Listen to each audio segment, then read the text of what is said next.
후반기의 키워드는 뭐 당연히 물가인데, 예. 당연히 물가인데 제가 후반기 키워드 침체 일단은 뽑아드렸습니다. 바뀌었다고 말해주셨잖아요. 네, 바뀌었습니다, 여러분. 여러분들 침체에 대한 일단 대비를 하셔야 되고, 네. 자, 침체의 정의를 일단 제가 말씀을 드릴게요. 뭐 하강, 침체 뭐 이런 것들이 있는데 과연 경기 침체라고 하는데 경기 침체가 오피셜로 언제부터 시작인지 어떤 것을 경기 침체라고 하는지에서부터 제가 일단 아주 쉽게 설명을 좀 해드리겠습니다. 자, 경기 침체의 정의는 크게 두 가지로 일단은 조금 나눌 수가 있어요. 여러분들 뭐 검색 엔진 통해서 검색을 해보시면 제일 많이 나오는 게 아마 이걸 겁니다. 미국에서는 그 우리나라도 사실은 조금 마찬가지기는 한데 실질 GDP가 있죠. 명목 GDP에서 인플레이션을 마이너스한 실질 GDP가 있습니다. 이 실질 GDP가 2분기 연속 하락 혹은 2분기 연속 마이너스면 일단 이거를 침체로 본다라는 게 가장 우리가 경기 침체에 대한 어떤 보편적인 정보. 이게 사실은 딱 정의라고 할 수는 없습니다, 여러분. 딱 정의가 내려져서 마이너스 몇 프로면은 이게 침체다. 이런 거는 사실 없어요. 이런 건 사실 없기 때문에 자, 가장 보편화된 것이다. 그리고 사실상 저희 같은 전문가들이나 아니면 이제 경제학자들이 일단은 조금 얘기를 하는 건 뭐냐면 월요일 날도 제가 한번 설명을 드렸는데 일단은 그 깊이 세 가지입니다. 그 깊이죠. 경제 성장률이 경기 침체가 어느 정도의 깊이로 가느냐. 이거는 실질 GDP로 일단 표현을 하실 수가 있습니다. 그 깊이. 자, 두 번째는 뭐냐면 어느 산업군까지 일단은 확장이 되느냐. 확장성입니다. 두 번째. 경기 침체 같은 경우에는 거의 모든 산업군에 경기 침체, 경기 하강이 온다라고 일단 보시면 되고 제일 중요한 게 이제 기간입니다. 사실 기간, 듀레이션인데요. 어느 정도 기간을 두고 경기 침체가 되느냐예요. 자, 그러면 자, 일단은 이 듀레이션 같은 경우에는 한 2년 정도로 일단은 보거든요. 자, 그러면 경기 침체에 달하는 걸 언제 딱 정의를 내리게 되느냐? 이거는 이 세 가지를 분석을 하고 6개월 정도 후에 예를 들면 지금 2022년 7월 달이잖아요. 2021년 7월 달에 점검을 하고 1월부터 이게 경기 침체다라고 6개월 있다가 발표를 하는 겁니다. 후행성입니다, 여러분. 자, 후행성이기 때문에 지금 경기 침체에 빠져 들어갔다라고 해도 이 결과는 언제 나와요? 내년 1월에 나오는 겁니다. 이거를 일단 여러분들이 좀 아시면 될 것 같고, 자, 첫 번째 실질 GDP로 인한 경기 침체의 정의를 일단은 내려온다라고 하면, 자, 미국 같은 경우에는 지금 95년 이후에 세 번의 경기 침체를 일단은 일컫습니다. 첫 번째는 어디입니까? 이 회색 조금 옅은 선을 보시면 돼요. 이거 그래프는 안 보셔도 됩니다, 여러분. 이 선 때문에 제가 갖고 온 건데, 요 회색 선이 있죠? 이거 보시면 됩니다. 자, 일단은 코로나 때 조금 얕게 왔고요. 사실은 저는 이거는 경기 침체라고 보진 않습니다. V자 반등을 그렸기 때문에.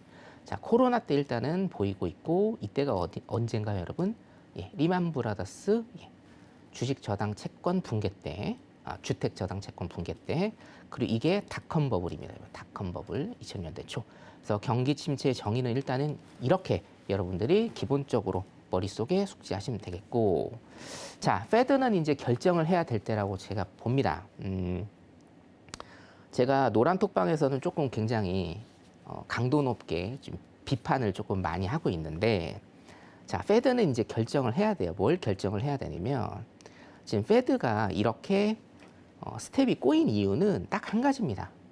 물가와 경기 침체라는 두 마리 토끼를 잡으려고 하다가 지금 사실 여기까지 온 거예요. 예. 물가와 경기 침체는 모르겠습니다. 뭐 6개월, 1년 정도 있다가 제 예측이 틀렸을 수도 있어요.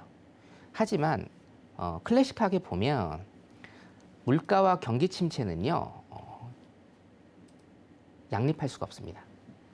하나는 버려야 됩니다, 여러분. 하나는 버려야 하나가 삽니다. 자, 물가를 잡기 위해서는 경기를 버려야 돼요. 이건 하나의 경제 이론이라고 제가 계속적으로 말씀을 드리고 제가 과격한 표현으로 어떤 표현을 썼나요? 물가를 잡으려면 경기가 어떻게 해야 된다? 박살나야 된다라는 표현까지 썼습니다. 그렇죠? 근데 페드나 옐런 같은 경우에는 계속적으로 어떻게 됩니까? 노동시장은 굉장히 유연하고 탄탄하기 때문에 경기 침체 없이 우리가 물가를 잡을 수 있다라고 계속적으로 시장에 어떤 가스라이팅 같은 거를 지금 하고 있는 겁니다. 근데 이거는 아니에요, 여러분. 절대 아닙니다. 제 얘기가 아니라 제가 노란톡방에는 제가 여기에서 말씀드린 것들 증거 자료, 그러니까 증명을 해야 되잖아요. 그냥 말씀드릴 수는 없는 거니까 이론적으로나 아니면 어떤 금융인들, 굉장히 유명하신 금융인들, 경제학자들의 얘기를 제가 계속적으로 올려드리고 있는데 전 미국 재무장관이 서머스가 어저께 또 얘기를 했습니다. 실업률 상승 없이, 제가 실업률 굉장히 많이 강조드리죠. 경기 침체하고 실업률은 같다라고 보시면 되고 실업률의 상승 없이는 연착륙이 불가하다라는 겁니다. 자, 물가 잡으려면 고용 냉각이 불가피하다. 페드 전망 틀렸다. 제가 여러분들한테 지속적으로 6개월 이상 말씀드린 거하고 완전 동일합니다, 여러분. 예, 다시 한번 말씀드리지만, 자, 후반기 2022년의 후반기는 물가를 잡기 위해서 어떻게 액션을 취해야 되느냐, 이거 중요하지만 이게 큰 프레임이지만 하지만 뭡니까? 경기 침체입니다. 경기 침체. 경기 침체는 오는데 어떻게 와야 되느냐. 자, 경기 침체 없는 물가 안정은 뭐예요? 자막 나가고 있죠? 환상입니다. 환상. 자, 경기 침체는 오는데 이게 어떤 강도로 오느냐에 집중을 하셔야 돼요. 거기에서 우리가 맞는 투자 전략은 어떤 것인지. 자, 보세요, 여러분. 한국 얘기 잠깐 하면, 자, 무역 적자 3개월 연속 적자입니다. 이게 지금 없었어요. 근 10년 동안. 3개월 연속 적자입니다, 여러분. 왜 그러죠? 수입 물가 상승 때문에 3개월 연속 적자인데 이게 지금 끝입니까? 절대 아니에요. 이제 시작입니다. 7월 27일에 FOMC가 금리를 또 올리겠죠. 0.75% 이상 올릴 겁니다. 그러면 금리 스프레드가 역전됩니다. 자, 금리 스프레드 역전되는 걸 우리 눈으로 보는 게 7월 27일입니다. 그때부터 환율도 급등할 거고요. 저는 개인적으로 일단은 1,400원은 찍지 않을까 봐요. 8월 초까지. 자, 그러면 어떻게 됩니까? 무역 수지가 계속 나빠지겠죠. 이거 굉장히 심각합니다, 여러분. 자, 독일 보시죠. 유럽은요, 딴 거 보실 필요 없어요. 뭐 영국, 프랑스 보실 거 없습니다. 유럽은 독일만 보시면 됩니다, 여러분. 독일.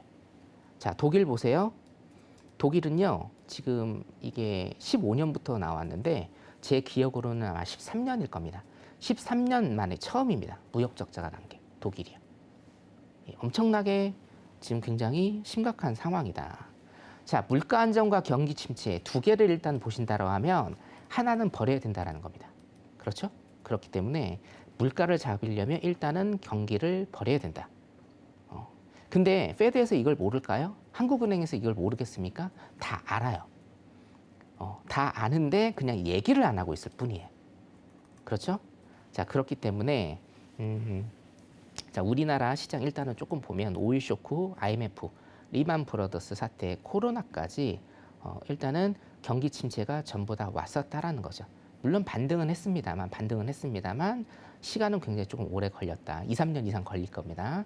자, 그렇기 때문에 현물하시는 분들 일단은 좀 전략적으로 판단을 좀 해진 거래를 하시는 걸 제가 조금 말씀을 드리겠고, 자, 일단 우리가 하반기에는 2022년 지금이죠. 후반기부터는 경기 침체에 대한 일단은 우려를 가지고 어떻게 전략을 세우는지에 대해서 한번 저와 함께 같이 얘기를 계속적으로 나눠보겠습니다.